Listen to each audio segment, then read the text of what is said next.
car game, you know. That's exactly what I was. I felt like I was trying to grab the steering wheel. Remember when you sat in the arcade, you know, and stuff like that, and it went 3, 2, 1. Sorry for everybody that's listening. We were watching our countdown, and the countdown goes 3, 2, 1, go. That's really It gave me a little bit of like anxiety. I was kind of amped up, like, yeah, like, get the race car going.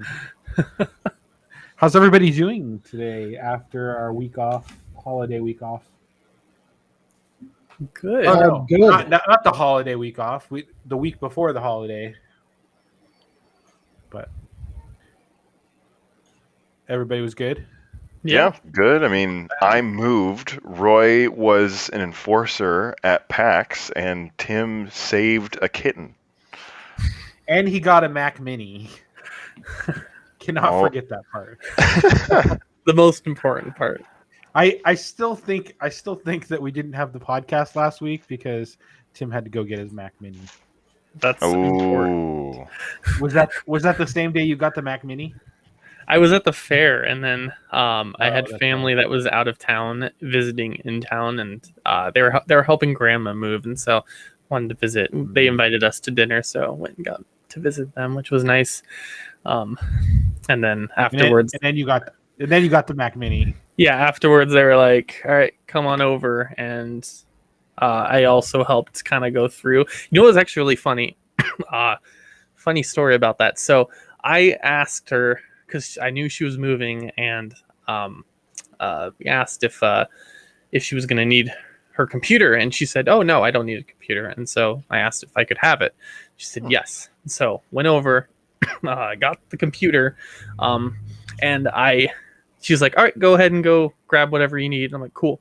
So I started like unplugging everything, and I walk into the kitchen, and I'm holding the Mac Mini with the power cord because that's all I need.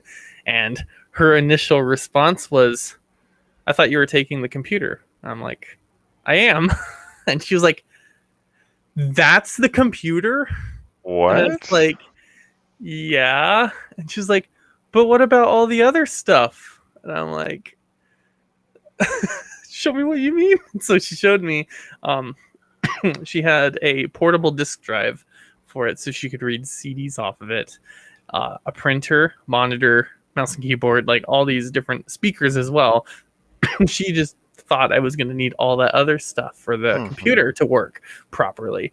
It's like, nope, this is it. She was like, "What?" Like, I've never seen her that surprised to see a computer, a Mac Mini.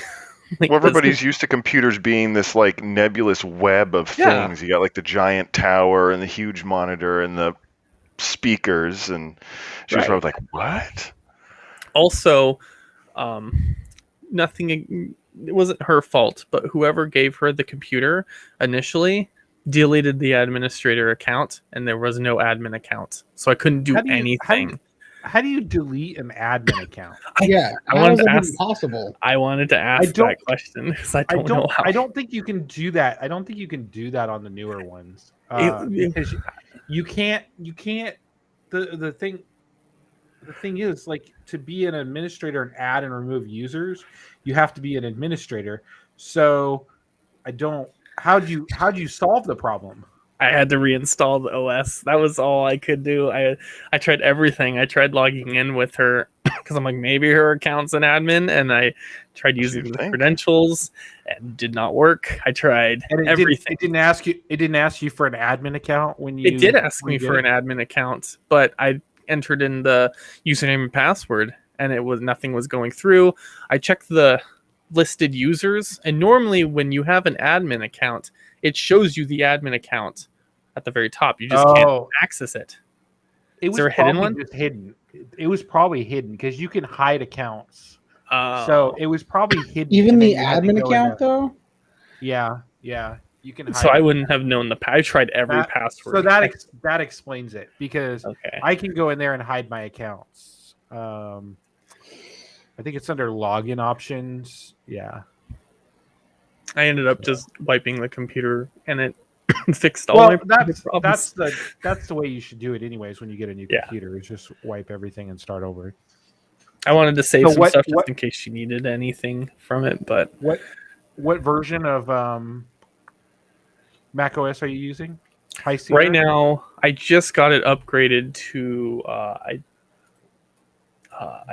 was on Mojave, and then I upgraded to. Hold on, Mac OS versions. I have to pull the Wikipedia page up. I think I'm on High Sierra right now. Oh no. Okay.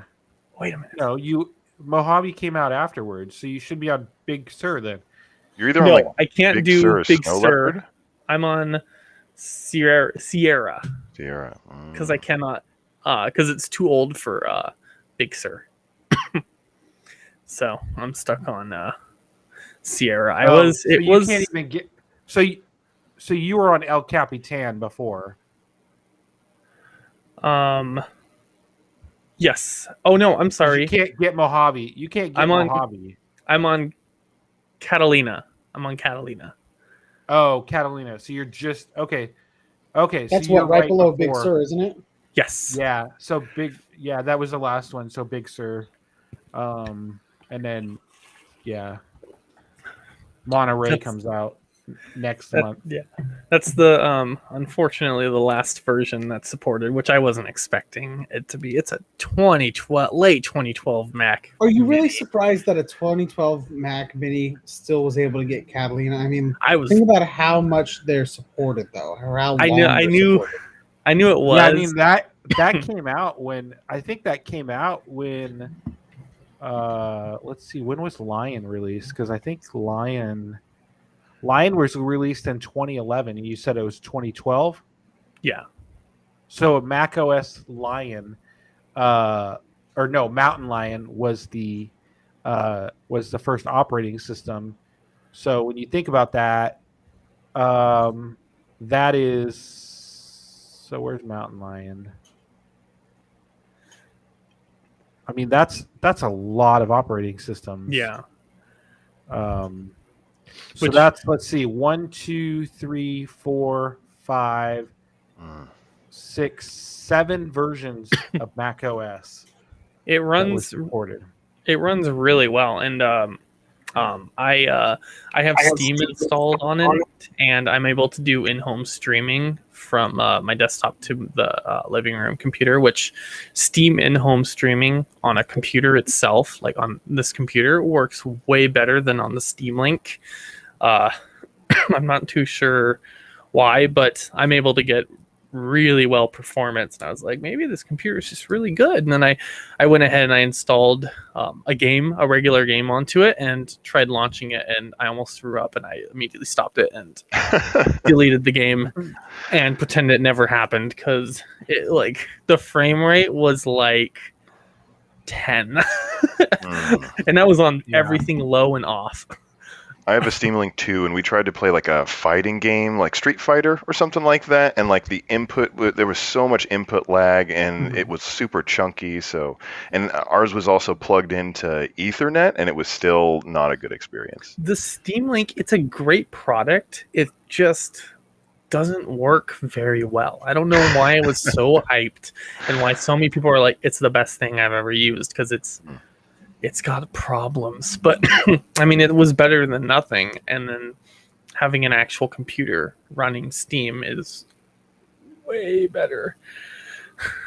I didn't know you could do in-home streaming with another Steam computer, or another computer with Steam on it. I'll have to try that, because I have a bunch of other computers that I never use. I highly recommend. It's really cool. It took a little. It's not really user intuitive, because Valve changed the settings a little bit. So whenever I Googled it, it was like under something completely different. But because you have to look for a client and a host machine, and it was able to find the host like super quick. Did you have to do any kind of special customization of settings or anything like that? Nope. Under the hood, no.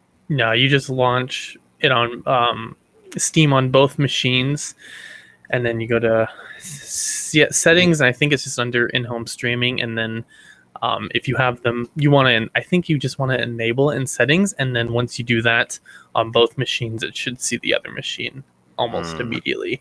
There are some settings in there you can use to try and troubleshoot and get it working, but I found it immediately worked. Awesome. I'll have to give that a try. I'll try and do that by next week and give you a report on how it works. Oh, man. Also, ring me, because I live apparently really close now. Yeah, we're neighbors, basically, living in the same place. Now, no longer, the Gooply meetups will no longer be in Bellevue. They will now be in Linwood, because the majority of us live in the north. Yeah, we got all this pull, Matt. Whatever. Gonna have to make the trek up north. Pack your bags. Well, that would have been nice, but we needed a place to meet up and do everything. You could live at Alderwood Mall. No. Yeah, it's not like it's super expensive or anything. No, reasonably priced, completely. And you have access to the mall, which everything is also reasonably priced there. You can get Panera coffee every single morning. Ooh. I don't And coffee. By the way, on your way home, you can stop at the Cinnabon and get a Cinnabon. The Cinnabon and the Auntie Anne's pretzels would probably be a big seller for me. And the movie theater? You could walk. You could go to the movie theater every night. It wouldn't even be an issue. Get the AMC pass. I mean, I would. I already have the AMC pass, but I wouldn't have to. Yeah, I mean, I'd probably save a lot of money on traveling. But we could film Morning Brew inside Starbucks. Yeah, wait, what, Matt? You don't drink coffee? I don't drink coffee. Aren't you doing the Morning Brew? I am, but I'm not going to drink coffee with him. Oh my goodness, I've been duped. So I totally thought you drank coffee. I have a Starbucks. I have a Starbucks cup. Yeah. And you know what I load? You know what I load into it? As long as you don't say water, it'll be okay. Yeah, soda. Soda. You have a Soda Stream thing, right? Yeah, I have Soda Stream. We don't really use it much. I usually just put Coke in it, but yeah, I just fill it up with ice, and like the ice stays like cold for like hours in this, so it's like perfect for it. So yeah, and then my water is in my C3PO. Nice. But we wouldn't film it at Starbucks. We'd film it at Panera because we'd all get the coffee thing from Panera. True. Except for Matt. He's going to Jamba Juice. Hey, Roy, can you check your audio? Click on the settings and make sure your audio input is coming in off of your microphone and not your... Because we're using a different platform than we normally do, and it hasn't saved the settings. Once you click that, I heard the background noise so much better. Try it now. Testing. That's better. Sounds good. Okay. So Matt, you don't drink coffee, and sorry, I just want to get back to this for a second. Like, is there no coffee that you will drink? Like, if we were all sitting around at Panera, there's no coffee that you're like, okay, I'll try that one. I'll drink orange juice usually if we go out. If we were to go out to coffee, I would get an orange juice or something like that. So, but yeah. All right. So sorry, be the. I could go for some coffee right now. And now you want to go get coffee? Does that mean I can't be a part of Morning Brew? Well, I mean, you can. Is there anything that we could make that we would brew that you could like? What about iced tea? Because you got to brew that. I could brew my ice. Part of the thing about Morning Brew is it doesn't matter what you drink. It could be a Red Bull. You could drink water. You could drink juice. But it's got to be out of a coffee cup, right? Absolutely. Can you? Okay, so PAX ordered these through this beer company, and I've gotten cups through them before. Can we get one with like the Gooply logo on it? No, we should get one with the Morning Brew logo on it. Okay, so Morning Brew on one side with the Gooply G on the other side. Right. Yeah. Pro. Did you guys all see the logo for the Morning Brew? No, did you post it? Yeah, let me post it, or let me share it. I'll just share it right here. Hold on. Do we want to announce the logo to the public? Well, I think okay. I mean, yeah. Unless you don't want to, it's your show. Oh wait, no, I think you showed it to me earlier. I think it's why not? I know you and I talked about it at one point in time. Yeah, it's good to promote. So. Yeah, nobody knows what it is though. That's coming. Nobody knows what it is. Because I was actually gonna post it. I was gonna actually post it on the Instagram. But let me figure out how to share my screen here. For if you're wondering, Morning Brew is a show that we're making that is still in development and will be hopefully soon. There it is. The Morning Brew. The show is still brewing, you might say, Tim. Yeah. Still getting, yep. Not quite ready. Yep. So there's a sneak peek. There is a sneak peek, and if you're listening to the podcast version, I will share it tomorrow on the by the time you're listening to this, I will share it on the Instagram and the social media accounts. Because Tim's been working hard on it, so I wanted to make sure he had a nice logo to go with it. I did take a week off from working on it, so I need to pick it back up. Yeah. So hopefully we'll have a promo coming out soon, and then hopefully it'll be brewing up soon here. I'm excited to see what you guys do. Yeah. So, anyways, what else is everything going on? I got an iPad 8th gen and cover, and that looks like a notebook. I know. I thought you were exactly. I thought you were kidding about that. I thought you were like trying to be a jokester, trolling. So yeah, my iPad case just looks like a composition notebook because that's what I got it for, to basically take notes. Well, I mean, someone gifted this to me. My friend Jared gifted this to me. He's an awesome guy, and I needed a case and something to hold the pen because I wanted them easily accessible together. Because I didn't know that this. I kept seeing all the images of like the other iPads where you can just like dock the pencil to it, but this one doesn't do that. It's not that cool. Yeah, because that's the first generation pen. So it's been pretty excellent so far. Like the pressure sensitivity, I've really liked. The fact that it's always like pseudo connected to the iPad, so you like tap it and then it engages the ability to write, and so you can take notes and stuff. What app are you using to take notes? Oh, OneNote. OneNote all day. Love OneNote. Try Bear. Bear? Yeah. Bear is good. And then also there's Craft, which is what I did.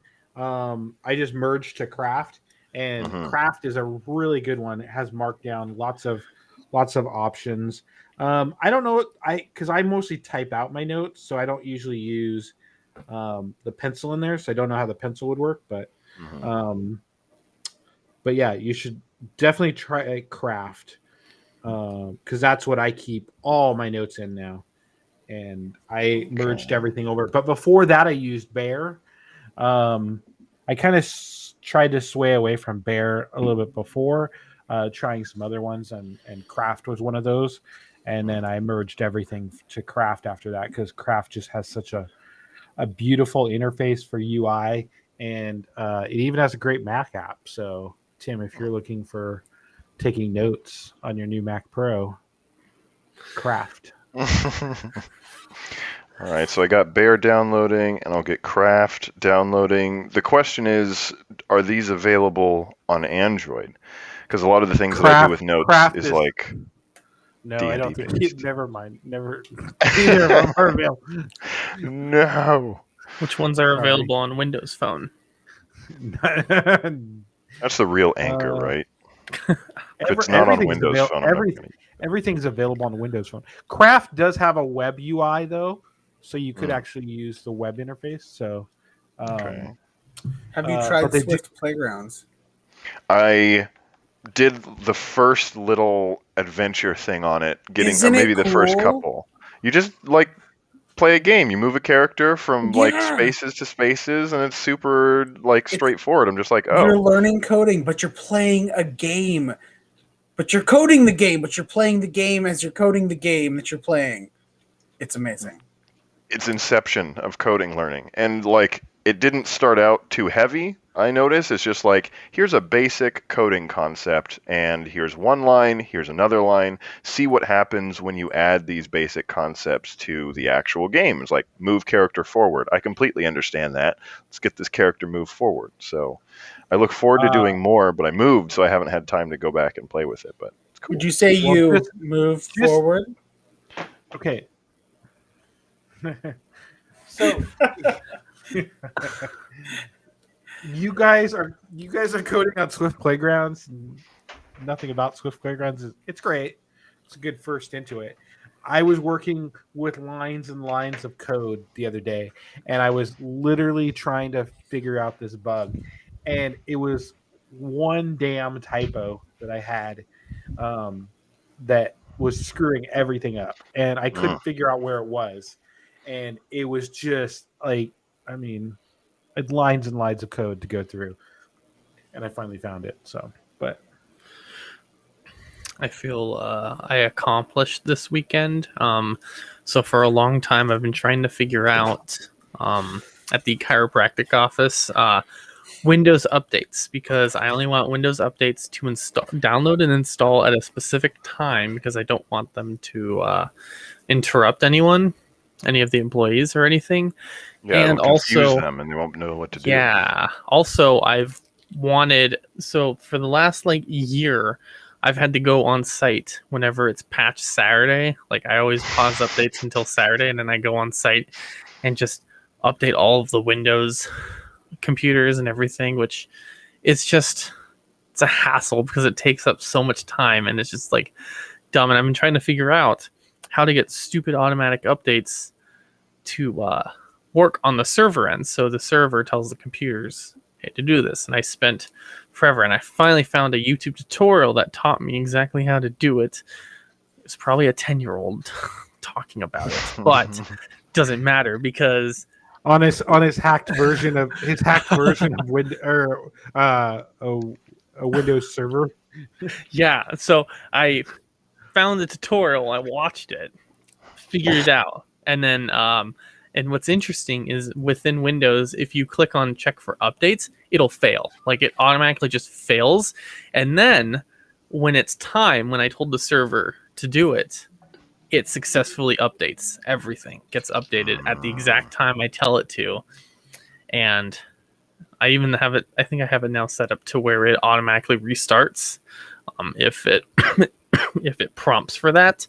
But it's finally working. And then I told everyone, leave your computer running tonight. And I was on the Friday night. I'm like, leave your computers running. Everyone left their computers running. They all updated. And then Saturday morning, they all failed checking for updates because it was not Friday night. So nice. It worked, and I was so happy. How much time does that save, like checking with people, trying to figure out if they updated their computer and something broke or whatever, it gets in their way? Saves a long time. It saves me a long time. And so now I have to. Also, it's nice because I don't have to worry about emergency patches. If there's a emergency patch, I can quickly change it on the server side and be like, update right now, and then everyone leaves their computers running and it will automatically do everything. The only thing is that I thought was interesting is on the server side, you have to specify where Windows gets their updates from, because it just doesn't automatically get it from Microsoft anymore. So the server now downloads the updates, and then the server distributes the updates automatically itself. Speaking of Microsoft, the Microsoft event coming up on September 22nd. Does anybody think there's a possibility that we'll see the Surface phone? No. Well, they are launching the new Surface Duo. I know, but that's what I'm saying. Do you think we'll see? So you mean separate from the Surface Duo 2? No. I think the Duo is the only thing. Like, they couldn't even really do a great Duo. So having whatever teams are working on their mobile hardware working on 2 phones at the same time, that might be too much for Microsoft right now. If they bring out a single screen Surface Duo, it's still going to be an Android, or a single screen Surface is still going to be an Android phone. Yeah, not going to have their own operating system. It's not going to be running like Windows Mobile or something like that, or Windows Mobile OS 11. Oh god. So okay. So here goes to another thing. We got the Apple event coming up. I know we're going to talk about that, but let's square things off here. That Roy owes me $20 next week if the next iPhone still has a port on it. Roy owes me $20. Just out of curiosity. I'm just saying, at the end of the event on Tuesday, I should see an Apple Pay come through to my iPhone. That says $20. Just out of curiosity, just throwing this idea out there. What if there is a line of the iPhone 13, like say like the iPhone 13 Pro or something like that, that is portless, but they still have phones that are ported? Like, is that a win in my book? Nope. But it's too early for a new iPhone. They're not going to announce the new iPhone. They're not going to. Next week. Next week they're announcing. It's not too early. It's too early. No, it's not. To announce a new iPhone? Yeah, the fall event, it'll launch in a couple weeks. Literally a year ago. They do this every year. Hold on, no, you guys are wrong. Hold on. It's probably not going to be. Hold on, Tim. You want to put money on this? Hold on. Last year they did delay and launch different versions of the phone at different times. So the Mini launched like last, but the iPhone, I think it was the iPhone 12. One of them, the 12 or the 12 Pro, launched first. It was like the Pro and the regular, and then the Max and the Mini. And then the Max, and then the Mini. But it was delayed. The event was in September, though. Mm-hmm. No, it was not. It was October. Yes. I'm looking at the Wikipedia article. It wasn't. It was October. They had another event in October. I'm just gonna look at Gooply because we did an episode about this. They had an event in September that was their. They announced. Not the iPhone. They announced, yes. No, it was not. What was Apple event? Here, I'm going onto Apple's website right now. So many events ago. September 2020. So much has happened since then. It's too difficult. Here it is. Apple events. Apple event. September 2020, they launched the Apple Apple Watch, iPad Air, and more. Does that sound like an iPhone to you? But there was it was October. Oh yeah. No, you're right. It was October. You're right. But every event before that, if you go back and look at every event before that for the iPhone, was always in September. So you can't say it's too early because that was only because of the pandemic. I mean, it could be too early, but it's still in keeping with what Apple does. All right, 2018. Yeah. What were we like in 2018? Because, I mean, there was pandemic influence. The last event was pandemic influenced. Even if the iPhone 13 still has a Lightning port, I stand by my word that they are getting rid of the Lightning port. It is still coming. And it's coming sooner than anybody very well could be. It very well could be, but I don't think it's going to be as soon as you think. You guys are right. Oh no! If it's not this year, it's next year.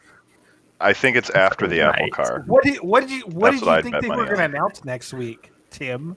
Some other stupid service no one cared about, like updates to Apple TV. We're getting a new menu button. Speaking of stupid services, so I have to tell you. So last, I think it was like, what was it? The last beta that they launched, not the last beta, the beta before that though, they introduced custom domains as part of the iCloud service, and I was super excited. That's about honestly the only thing that I'm super excited about. I am excited about focus groups on iOS, but I was really excited about that.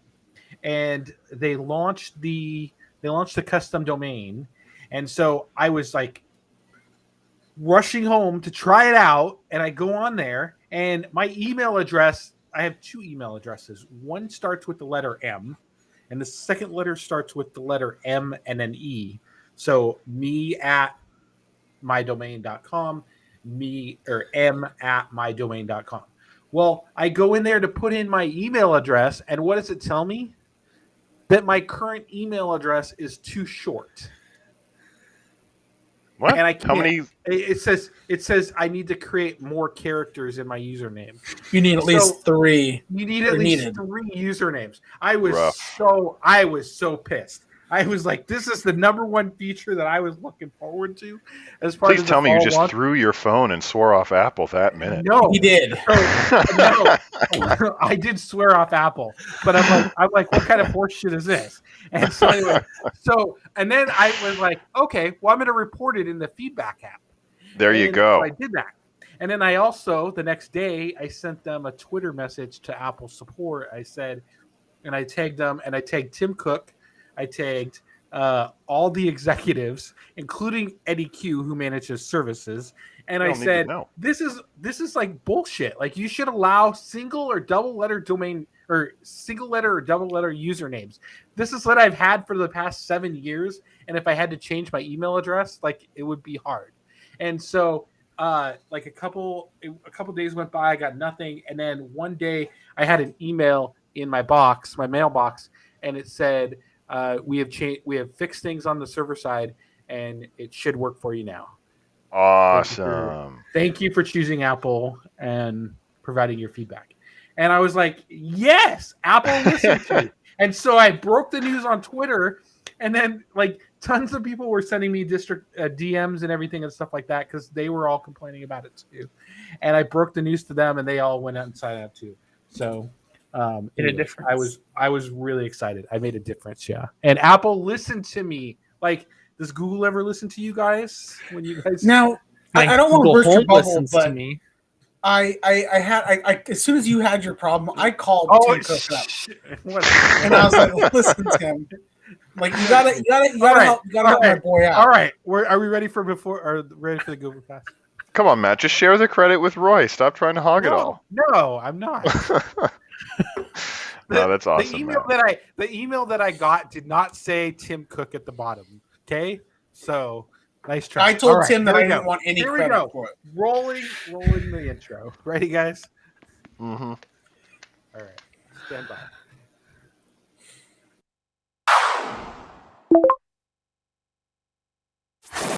Android and iPhone users, welcome. BlackBerry and Windows Phone users, these phones don't even support podcasting, bro. The podcast going beyond the headlines. This is the Gooplycast. Here's your host, Matthew Carter.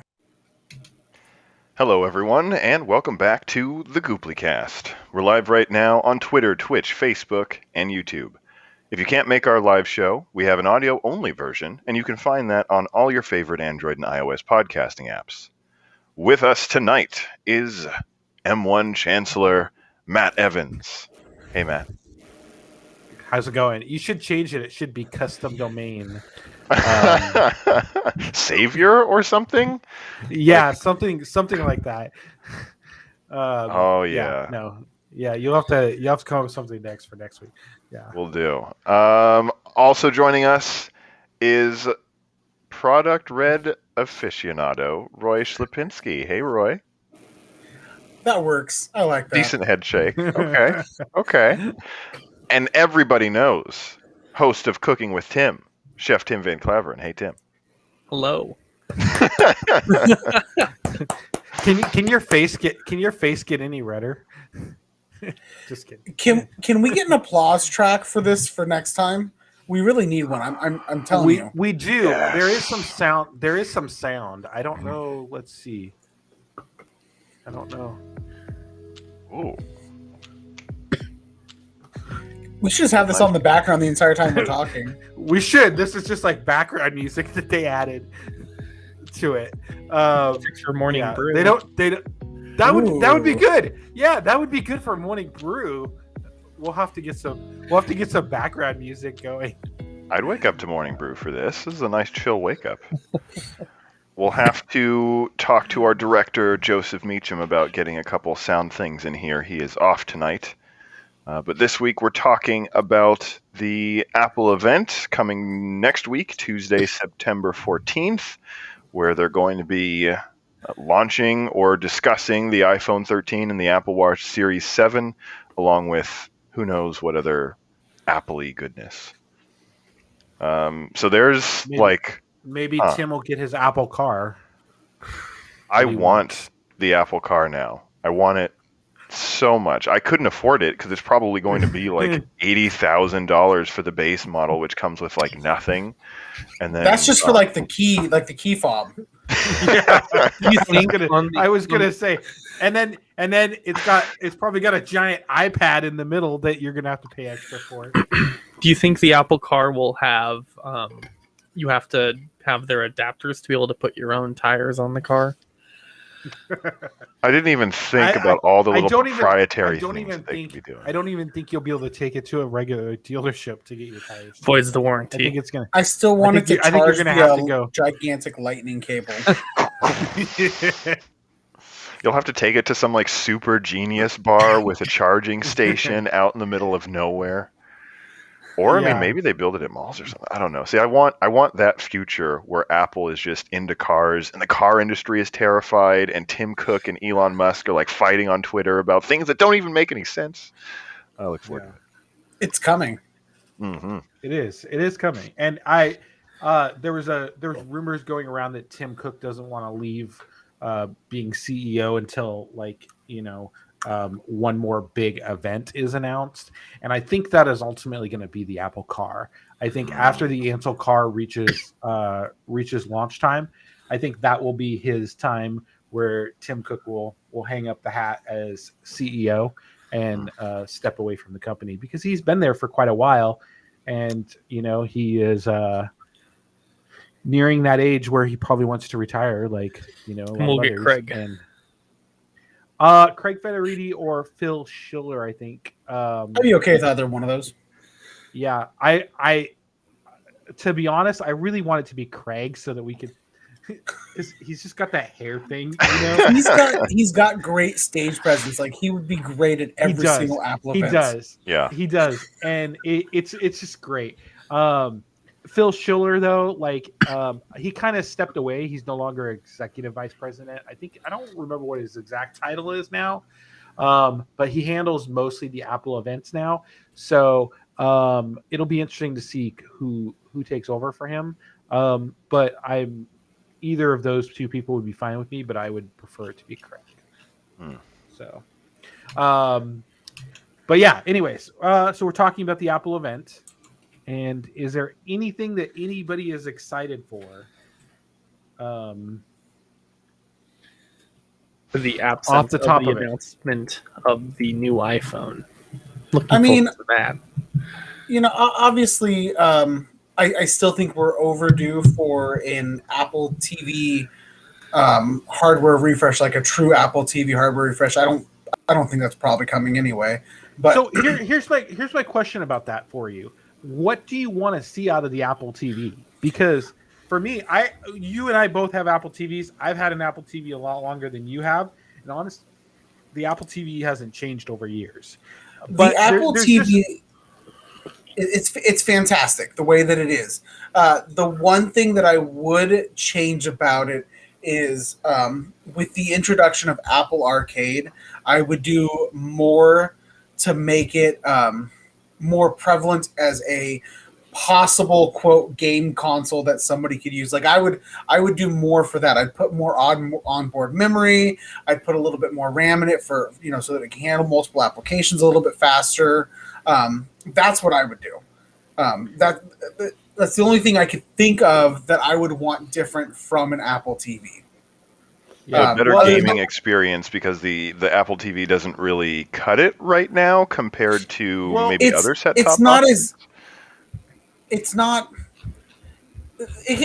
can be kind of laggy a little bit at times, and I feel that they could up give us the better processor, give us a little bit more RAM, and that's really about it. I mean, I don't personally play Apple Arcade games on my Apple TV, although I've considered it, because they're starting to come out with better quality Apple Arcade games that could theoretically compete. I mean, it'll never really truly compete with an Xbox or a PlayStation or a Switch even, but there's a lot of games that are getting to be a better caliber. There's a game called Fantasian that's on there that is made by the guy that created the original Final Fantasy. So it's this classic JRPG type feel to the game, and you could play it, and when you're playing it, it feels like you're playing a console game. Like we're not AAA title level, but maybe like indie level title. And I just feel that with the way that Apple's been working with some of the Apple Arcade developers, that we're getting better and better. I mean, there's a game that came out. There's a Castlevania game that's coming out exclusive to Apple Arcade. Oh, I mean that's pretty big news if you think about it. They just came out with a Tetris game, Oceanhorn 2, which is like a Zelda remake, is an Apple Arcade game. I think you can now get it on Switch, but it launched as an Apple Arcade exclusive. It's just I would like to see them make the Apple TV more competitive as an Apple Arcade home gaming device, because I feel that Apple Arcade is growing in that avenue. That's the one thing I would like to see from Apple TV. And I agree with you on a little bit of the hardware. They could do a little bit with the processors. I just I don't expect to see a big change in it. They already refreshed the remote and stuff like that at a previous event, and I think that's as much as we're going to get from the Apple TV for right now. I don't think we're getting it at all. I would like to see it. What I would like to see out of Apple TV is a operation refresh, and better. That could be better for gaming in terms too, because the UI for the iPhone, or excuse me, for the tvOS is quite old. It is pretty much the same as it's been since the launch of it. Besides, adding Apple TV and the Apple TV app, and then, later the addition of the App Store. But I just don't think that, to be honest, that we'll see an Apple TV anytime soon. I think we got the refreshed remote, and that's probably all we'll see until later next year. So, do you guys think there's any serious competition with the Apple TV? Like, what do you think might not promote, but encourage Apple to maybe double down and spend some extra time changing up the experience? Because it sounds like, Roy, you want some extra hardware, better gaming experience, maybe more optimization for that. And Matt, it sounds like the OS is maybe getting kind of stale and you'd like to see a refresh on that. Is there anything that would push Apple into doing that you guys think? More subscribers to their services. I think that if they see, realistically, the only thing that's going to push somebody other than being like, I need an Apple product to buy an Apple TV, in my opinion, is to play Apple Arcade at home or to get Apple TV Plus. I have a buddy at work. I was telling him about Fantasian, and he looked at it and he thought it was so cool. He literally went out and bought an Apple TV just so he could play Fantasian on his computer or on his home TV. I mean, he's played other Apple TV games since then, but because that's what I think is going to draw in new clientele to the Apple TV ecosystem, is going to be the people who are wanting to take advantage of the Apple services that are offered on Apple TV that they can't really get anywhere else. I mean, obviously you can get Apple TV Plus on a couple other different platforms, but I think that that's what's going to push Apple to try to be more competitive with the Apple TV, is getting more subscribers into their Apple service, Apple One, Apple TV, Apple Arcade, and so on. I think that actually sounds really awesome. Them going after like the gaming market or trying to find other markets with the Apple TV, because you have Apple TV Plus, Apple Fit Plus, or something like that. So they could Apple Fitness Plus. Yeah, I completely forgot about that. So they could just incorporate more into the Apple TV, but then again, they're busy selling iPhones, so maybe focus on that a little bit more. Is there anything? Yeah. Go ahead. No, just going to ask what else you guys are excited about. So, Roy, you were saying the Apple TV. Tim or Matt, anything you guys are excited for? I'm just going to say that I decided that I'm going to, for the first time in like 5 years, I'm going to keep my iPhone 12 for another year. I know. Anybody want to put a clue on whether or not he guys changes his mind? No, I've already already made the decision. Sure, I'll go in on that too. I'm not going to. Well, I just remember when they announced the 10s, and you were like, "I'm not upgrading my phone. I'm keeping with the 10. There's no reason to upgrade my phone." And then you went out and got a 10s. the 10s was a little different because I went from I was on the 10 version, and then they released a 10s Max, and so the only reason why I wanted to do it is because I wanted to go up to a bigger screen. So that was kind of the reason. But so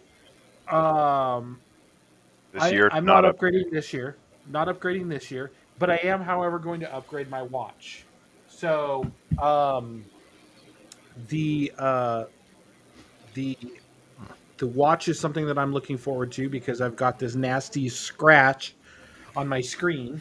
And it's not it doesn't like it's not cracked or anything. It's just a scratch towards the top of the screen and stuff like that, and it just drives me nuts. So I told my wife that I wasn't going to upgrade my iPhone this year. She wasn't going to upgrade hers, and we decided to buy a few new cases, and we are going to continue on with the Would you upgrade your watch if you hadn't gotten the scratch in it, or do you think you would keep it the way that it is? Say that again. If you hadn't scratched your Apple Watch, do you think you would be, based on what we know or what I'm sure that you've read from the rumors as well, would you be interested in upgrading your Apple Watch if you hadn't scratched it? I would probably not upgrade. I probably wouldn't upgrade from the from it. So but I am kind of looking forward to the new design. I know that you're not, but there has been kind of I've changed my mind on it. The newest renders that I saw, granted, the one thing they talk about is the angle of which the band will come out of the watch is different in the renders because it's not correct, because it's coming. For those of you who have not seen renders and don't know what to expect from the Series 7, it's supposed to have flat edges like the iPhone 12 does. They're kind of going for a design that matches their other devices. And the render that I saw had the bands coming straight out the sides, or the front and the back, whatever you want to call it, the sides where the bands come out. And it's rumored that they're actually going to come out at an angle, so it's not so what's the word I'm looking for? It's not so sharp of an angle. Seems a little more ergonomic. Exactly, it'll be more ergonomical. And when I saw that render, I was like, you know what? I actually am okay with the way that this looks. I mean, I still would like to see it in person. If I were to consider upgrading, I'd have to see this in person before I. So this would not be something that I would pre-order. It would be something that I would want to see in person and then make a decision. I know they're all supposed to rumor, if I remember correctly, body temperature, and supposedly they have some cool sensor that can get some relative glucose level. And I know that's been rumored for a while. I don't know if that's actually coming to fruition this year. If they did that, those would be two new sensors that I think would be great addition to their health repertoire. Neither of them are anything that I personally feel a strong urge to have. The blood oxygen sensor that they put into the Series 6 was a pretty big addition to me. I have asthma, so my blood O2 intake, especially when I'm having asthma difficulties, is pretty important to me.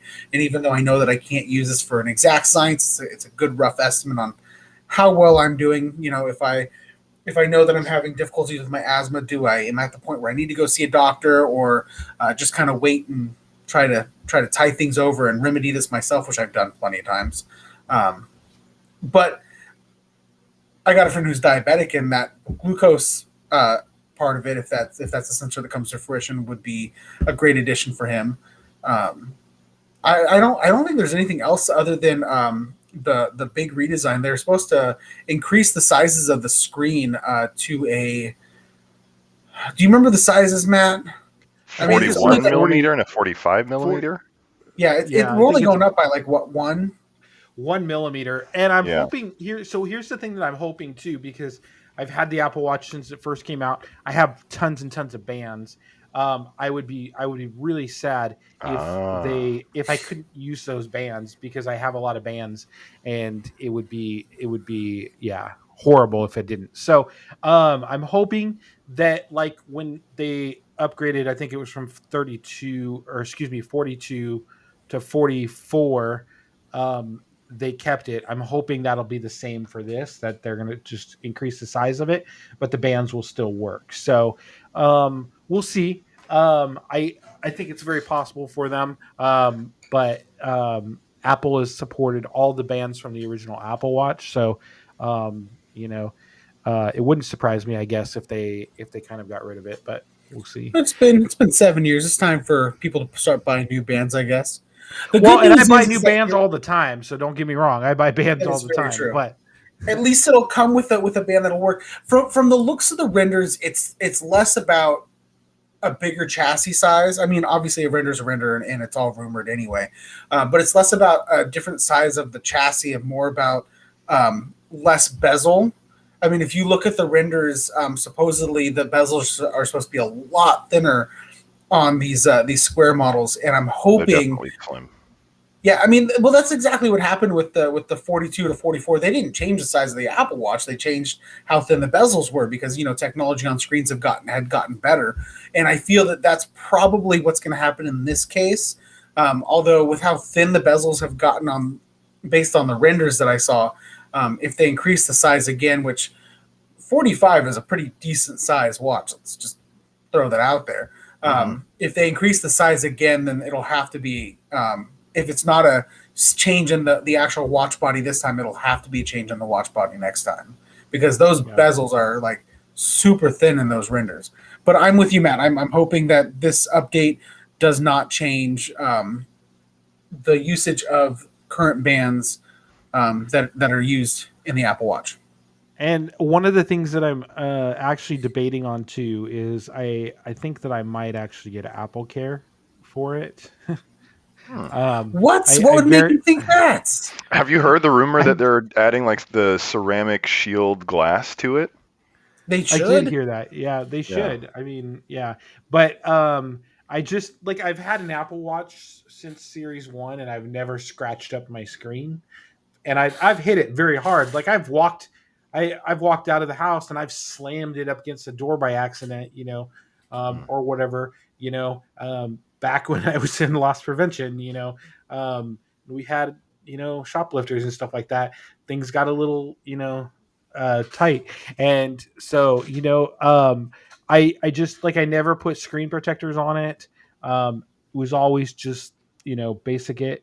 And I've never scratched up the screen. So, and honestly, I don't know how I got scratched up this time. So, but I'm just, I'm really nervous about it. So, I don't really want to spend another, $500 on another Apple Watch, and to get it replaced out of warranty or out of Apple Care is like $400. And I'm like, well, if I'm spending $400 on it, I might as well just spend another $150 and get a new watch. So I was like, well, if I'm going to do that, I'm just going to do that. So, yeah. So anyways, so Tim, talk to me afterwards, because I'll probably be selling this one, and I know you're interested in an Apple Watch. You know why it scratched on you, right? Why is that? Well, I don't know if you remember this conversation you and I had, but I linked to you the Rhino Shield Apple Watch bumper after you pre-ordered this, and you're like, I don't need a bumper. I work in an office. I never scratch my watch. I don't know if you remember that conversation. Oof. Well, anyways, so I'll probably be getting Apple Care. Okay. I have been a little more. I have actually gone caseless on my iPhone a few times recently too. I do have Apple Care on my iPhone, so but yeah, I will probably be doing that. So, Tim, are you looking Apple Watch in water? Yeah, are you looking forward to anything? So, I just sitting here thinking about what could this event be about? What are they going to announce at this event? And I think I have an idea in my head. Now, this isn't based off of any websites, rumors, or anything. This is just me thinking if I were in Tim Cook's shoes, waking up at 3 in the morning, what would I want to make next? What would I want to brew? And what I thought, because Apple seems to be reaching out of their home and going into other categories like they did AirTags. So I have a feeling, and I think we may see a new product from them at this event. And something that's become increasingly popular are indoor security cameras. I think Apple may come out. I don't know if it'll be this event or if it'll be another spring event or something. They may come out and announce smart security cameras similar to what Nest Cam, Amazon's. So I want to throw this out there. I don't know that, like, I wouldn't rule it out. But Apple seems to be, I don't know. They kind of stayed away from that, and they've kind of partnered with Logitech and some other ones to use the smart home security camera software integrated in there. And stuff like that too. So Logitech makes a Logitech. I don't remember. It's like a version of the Circle, but it basically runs Apple software on it and everything and stuff like that, and integrates with what do they call it now? Secure video. So I find it hard that. I mean, I'm not going to say it's not going to happen, but I just don't see it happening anytime soon. I think it might be several years away before they get into the home security market. Just because they haven't done a lot with home, and they just launched a new HomePod, you know, and the HomePod, the original HomePod, was kind of a failure. Not gonna lie. I mean, I sold both my HomePods, so. Can you imagine, really quickly, if Siri had the capability of intruder alert alarms? Like, she could scream at the intruder, like, get out, like, in a scary voice. They could get the lady that does the Siri voice and, like, get her to scream, like, bloody murder. So what I would really like to see from Apple in the home market, and this is more or less why I would see them probably waiting on a security camera, is because they do have the iPad, and the iPad's great, but they launched on HomePod Mini. I would like to see a HomePod with possibly a screen on it too, which could integrate with FaceTime, and which could then integrate with security cameras and stuff like that. I would probably see that coming prior to them building out a security camera. Just my thoughts. No, not looking at any rumors. Haven't heard anything about it, but that would just be my big thing on that. So just because Apple has had such a good partnership with Logitech in the past on that, and I think there's another one that they do. So I would see them coming out with their own light bulb probably before they came out with. I feel like if you're Apple, and so there's like at least one thing right now that I could see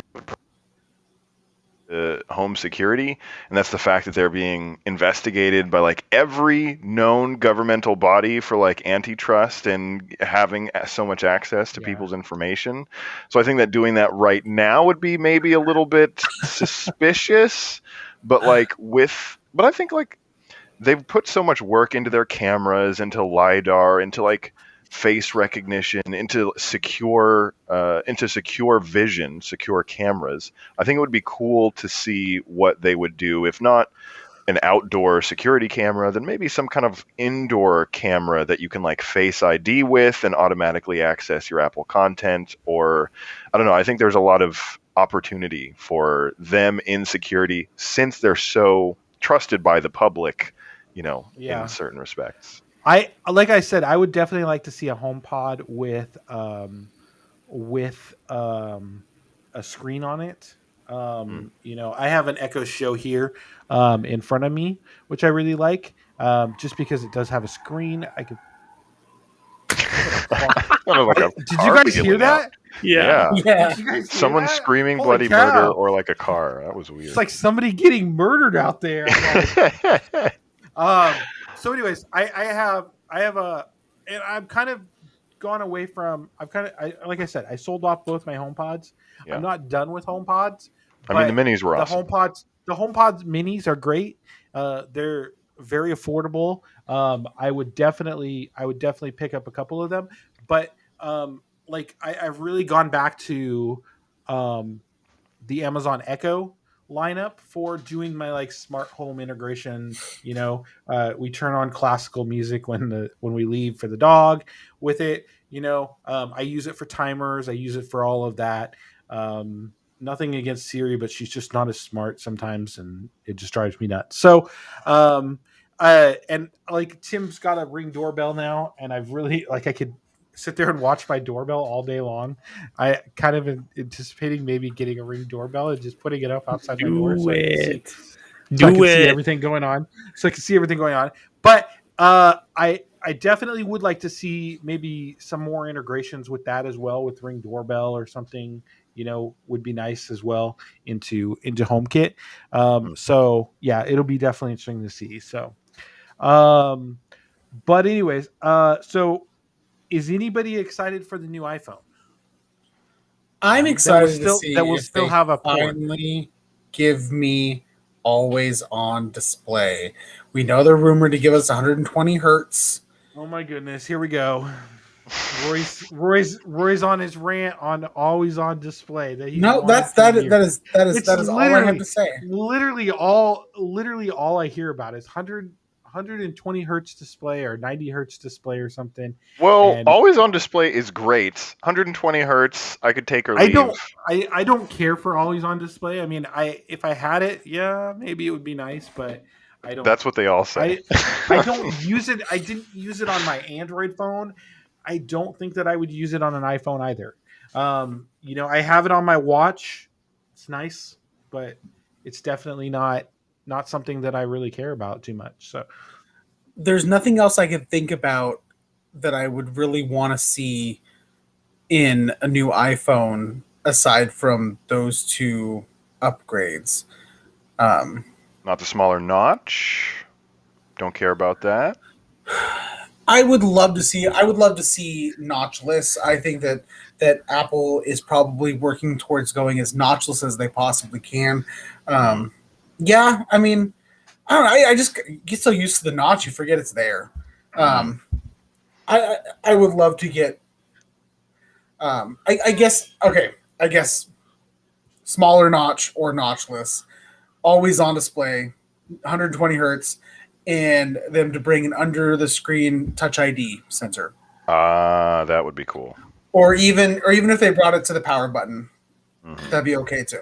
This just sounds like you want a OnePlus. This is sounding like. I'll be right back. I'm gonna go make sure nobody's getting murdered outside my apartment. Well, if you go, you might get murdered. Well, I'll be right back. All right. I won't go outside. I'm just gonna go look by the window. I just think that's my civic duty that I should make sure that nobody's getting murdered before. I'll be right back.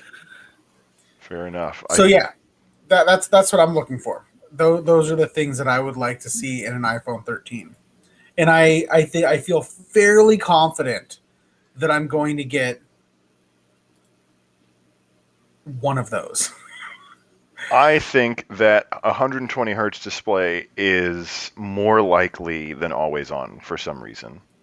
Like they already have the technology because they're testing it in the Apple Watch, so that's cool. And then they already put 120 hertz on the Pro Max, right? Is that not on there already? No, it's all 60 hertz. It's all 60 hertz. That's rough. The rumor is that they were going to go with the 120 hertz refresh rate on the Pro models last year.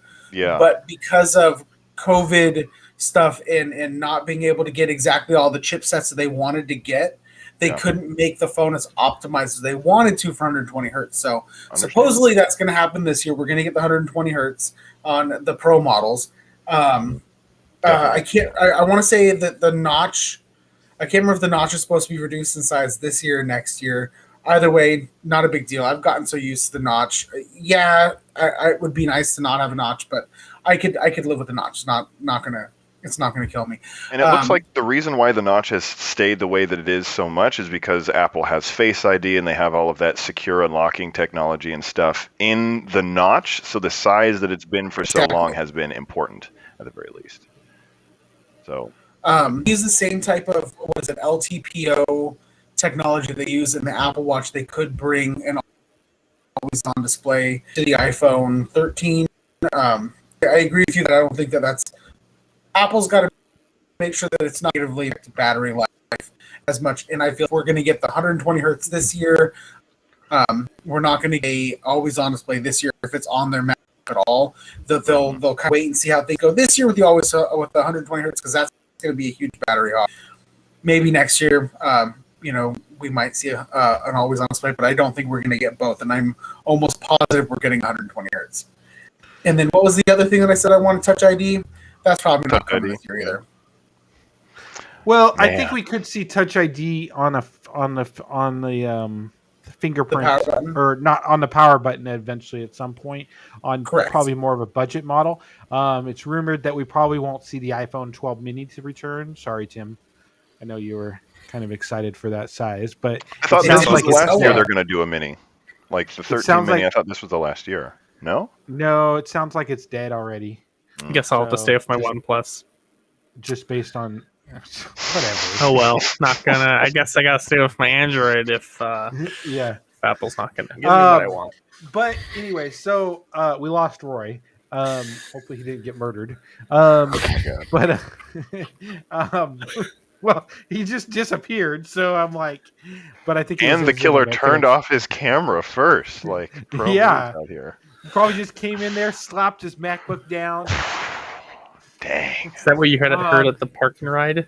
He was parking his car to get on the bus. Yeah. So I'll just tell you, I'm really disappointed overall in iOS.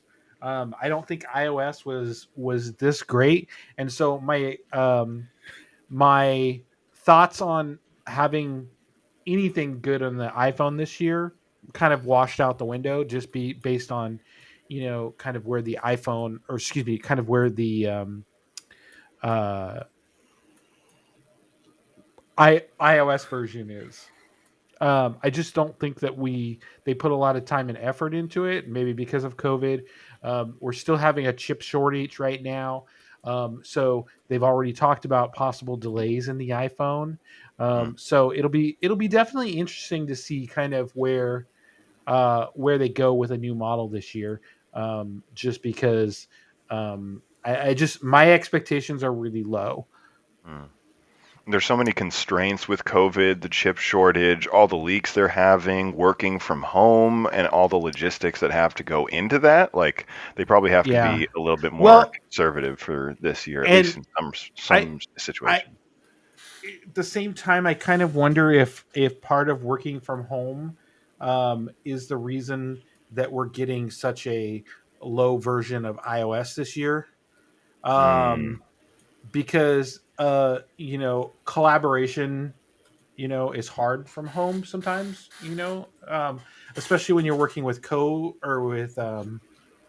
and stuff like that, so you have to be very safe and sensitive and secure wise. So I just kind of wonder if that kind of played a factor into some of the decisions on what features to implement and what information not to implement. So we'll kind of see. And then, like I said, on the iPhone, nothing really I think is going to wow me this year, which is the reason why I'm thinking about skipping this year.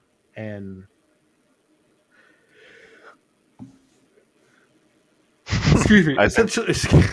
If that's any indication of how excited for the new iPhone you are, there couldn't be a better. I just yawn. Just because I'm not really super excited about it. Will we see another product this year? I don't know that we'll see anything else at this event. I think we're likely to see, probably some updates from the company wise. I think we'll see the new iPhone. I think we'll see the new Apple Watch. But outside of that, I don't know that we might see a new iPad. But I think more or less there will probably be another October event where we might see some more refreshes to the Mac lineup because we're still waiting for a new MacBook Pro 16-inch. So we have a 13-inch. We have a so we have the 13-inch. We have the new MacBook Air. We have the new MacBook Mini or Mac Mini. And I think that's pretty much what we're kind of missing. And a lot of people are waiting for a new MacBook. So we could possibly see a MacBook Pro this time, but I think it would likely be next in October before we see that. So, and that would kind of make sense because at the same time, they usually don't launch Mac OS operating system until October. So I would be more inclined to see that we see maybe an iPad along with the Apple Watch and the iPhone. But that kind of ties it into like the mobile story, and then you have like the desktop computing situation going on in like October. Yeah. And I'll just say the other feature that I was really excited about with the iOS version is the driver's license being able to be integrated into your watch. But we live in Washington, and we are not that far up on technology that we can be first on that list. So I am definitely really sad about that because that was one feature that I was definitely looking forward to. That'll be great. Having IDs, bus passes, just any card that you have to carry of value. So because I carry around the Apple Wallet, and I can fit 3 cards in there. Not going to show my cards or anything, but I have the ability to carry my driver's license, my debit card, and 1 credit card. Everything, all my other credit cards are in the Apple Watch, or in my wallet on my iPhone and Apple Watch. So I'm not really sure about that I really need a bigger wallet or anything, because I'm trying to go minimalist and I'm trying to get rid of the wallet altogether. And honestly, if I got rid of the wallet, and everything accepted Apple Pay, I could really get away from it, Yeah. So I really hope that they continue pushing that through, and they continue working with states and TSA to do that, because I would really like to get my driver's license put into my phone. So we'll see how they come on that. But I guess that's probably one of the other features that I'm looking forward to, but I'm not going to be able to take advantage of because we aren't first on the list to be supported of that. So we're still waiting for Orca cards to work in the Apple Wallet, and I don't think that's going to be anytime soon either. I guess they were talking about this year, but this year is almost over, so it'll probably be again in 2022 or 2023. But I would like to eventually get my Orca card put in there. A friend of mine literally just lost his wallet with his Orca card in it, and I was like, "That's not on mobile yet?" And he was like, "No, it's taking so long." No, because I have an Orca card for work, and it's nice because where do I put my Orca card? And so I put it in the back of my name badge ID, and I keep it there. But then if I want to take it out, then I got to take it out. So if I could essentially replace, if they brought the state ID, driver's license and stuff to the Apple Wallet, then I could essentially put my Orca card in there and get rid of the ID in there. But yeah, I'm really hoping that they do integrate that soon in Washington State. So. Me too. And as a person who doesn't daily drive an iPhone, there's not a lot of features that I'm super excited about seeing on the iPhone. Like we've talked about 120 hertz display, talked about always on display. I mean, maybe they could throw in a bigger battery, but Apple does so good with their battery management. Like they could if they're going to add on these more power hungry features. But I'm really excited to see what new or upgraded services Apple offers, because I don't know, they've updated Maps, they're doing this ID programs, and they did Apple Fitness Plus. I just think that all of they also did like the family tie-in with the phones. I can't remember what that was, but they launched it when they launched the iPhone Mini. There was some kind of like family share program or something. So I think that's what I'm most looking forward to. And I mean, I guess I mean, I would like to eventually see portrait mode video. Oh, that's like what? I think that's gonna probably roll out with this new iPhone, but it's not a must have for me. But it would be nice. You know, I mean, there's just, I mean, working from home and stuff like that just doesn't drive me on features much anymore, unless they come out with something that wows me, which highly doubt that they will. The only, like Roy said, the only reason why I upgraded before was because we wanted to take advantage of the larger screen from the 10 to the 10s Max. So that was a kind of a big selling point for me. So anyways, kind of what I'm looking forward to. But we'll wait and see kind of where they go with it, because one more week we should hear what we're getting from the iPhone 13, or whether they're going to stick with that, or they're going to go back to the iPhone 12s, because he's not murdered. Oh yeah, welcome back, Roy. We thought we'd lost you forever. I don't know what happened. Like as soon as it went down, I'm like, the first thing I did was I went and looked at my router. I'm like, okay, I'm so connected to the internet. I ran a speed test on my computer, and it's like 700 some odd megabytes down, 0 megabytes a second upload. And I'm like, that's really weird. So I reset my router, and it took me that long I reset my modem, and it took me that long to get back connected. Weird. It wouldn't be the Gooply cast if someone didn't have network issues. Well, I know. I'm just saying we can't really blame it on Comcast unless Zipry Fiber uses Comcast. Well, I mean, obviously Comcast is like DDSing their network and making everything slow so that Roy can't upload. Probably. So we'll blame it on Comcast. So anyway, so I think we've talked about everything. I just wanted to take a few minutes and talk about Lowcast if you guys are all on board.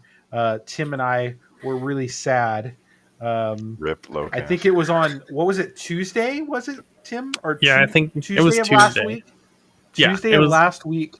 So if you've never heard of Lowcast was a nonprofit organization that ran and basically provided free cable TV, and they basically got away with it because of the copyright laws for nonprofit organizations, so they could rebroadcast it if they weren't taking advantage of making a profit from it. So they essentially they asked for donations, and then I think if you didn't give a donation, they only played it for like 30 minutes, and then it would go off and ask for you to donate or something. And then if you donated, you just got uninterrupted, for long. I mean, you could watch it all day long and nothing. And you basically got all your local channels. It was available in an app. There's no DVR feature or anything, so you couldn't record or anything. But it was a way to get local TV without paying $120 a month to, Comcast or these high providers, just to get free over-the-air broadcast TV. And it, just if you want to watch basic television, which we should all get for free because it's over the air broadcasting and managed by the FCC. So they announced they were going through a lawsuit. They got a devastated blow, I think, last Monday night, last week on Monday night. or Monday, the judge came back and ruled against them and said that they couldn't collect donations and use them to launch in new markets. So essentially, they were launching new markets for different cities so that they could provide things, but they weren't allowed to use those donations to basically launch in new markets. And then the judge also frowned upon them for, basically stopping the video or whatever and asking for donations, during the thing. So I think those were kind of the two main points, just basically from what I read. It's a lot of legal stuff, so don't quote me on that, but that's kind of the two reasons that I think they kind of lost. They said that they were I got an email that night that said they were reevaluating their options and seeing what direction they were going to do, but they were immediately suspending the on-screen TV feature, so you would watch straight through, you wouldn't get interrupted or whatever. And then the next day, I woke up and I was watching TV, and I'm like, oh shit! I was watching the morning news, and essentially it all stopped and went blank. And I'm like, and so I kept trying to go out. The app was still working. I kept going into it, like I just got a blank screen when I tried to pull up the channel. And I'm like, well, this is weird. And so I was like, okay. And I went to get in the shower, and I read my email first. And then there's an email in there saying that they were suspending operations effective immediately. So the big broadcast companies won, which I think is totally unfair, because I think everybody should get free internet or free basic TV. I think you can get it over the air, but again, it's not very good quality over the air. So, but I don't think that big broadcast companies should be able to charge to restream their broadcast. And there is some they have to basically specify the rights, but and stuff like that. But and there's some things that they have to do in order to do that. But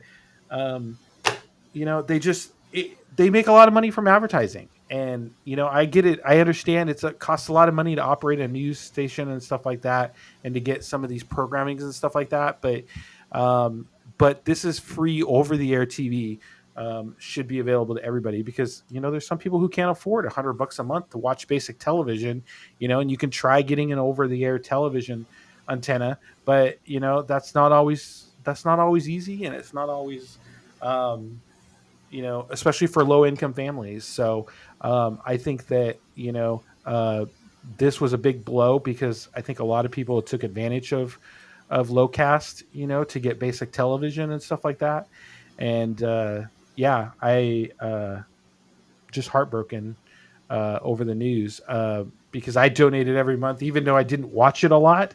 I still donated every month. There were some months that I never even watched over the air television, but I continued my donation because I knew how important it was to do this. So, and it's sad that it's come to an end, and hopefully something will come of it. But as of right now, those big tech companies and broadcast companies have won. So, you have anything you want to add, Tim?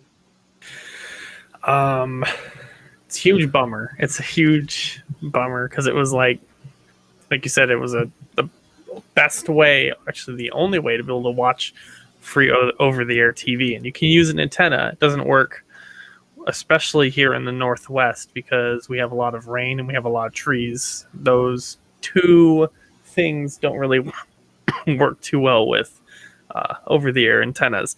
My workaround is I bought a TV tuner for my Plex server, and then I'm running I move the antenna in here, which has a better signal. It's not perfect. It still craps out every maybe 5 minutes, but it's much better than having to pay $100 for Comcast.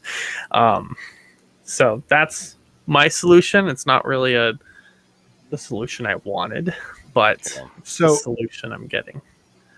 I'm doing a similar solution. So I have an Air TV, which, if you don't know, Air TV is made by Sling. You don't have to subscribe to Sling to get it, but basically you do the same thing. You hook up an antenna to it. The thing about the Air TV though, 2 version is it has a hard drive inside, so you can use DVR features on it. So I can record content onto my AirScream TV, and then I can stream it through any of the apps or through my Apple TV, which is nice. But again, it's like Tim said, it's not the great. Sometimes it cuts out. Sometimes you have to readjust your antenna all the time. Like, that's just not how we should be watching TV. We don't pay for radio. You don't pay for radio, but radio is a better signal. You get better broadcast signals through it. But at the same time, again, like, I feel like the big, executives of these big broadcast companies, ABC, NBC, CBS, and Fox, all had a big party afterwards because they were all the ones that were suing Locast. So it's really sad. So unfortunate when big tech companies take out, and broadcast companies and media companies take out things that give access to a little bit of entertainment for people that would otherwise be free, but the technology isn't there to make it easy. Like you guys were saying that antennas don't really work in Washington, and especially the like thin new signal HD ones, things cut out all the time. It's just not a good experience or very easy to figure out. So we'll just end it here. I'll just play a little bit of classical music first here, a moment of silence for Locast.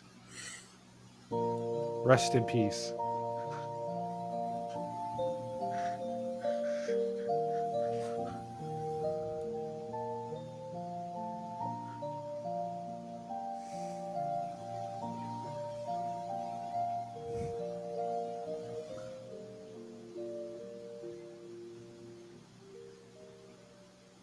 All right.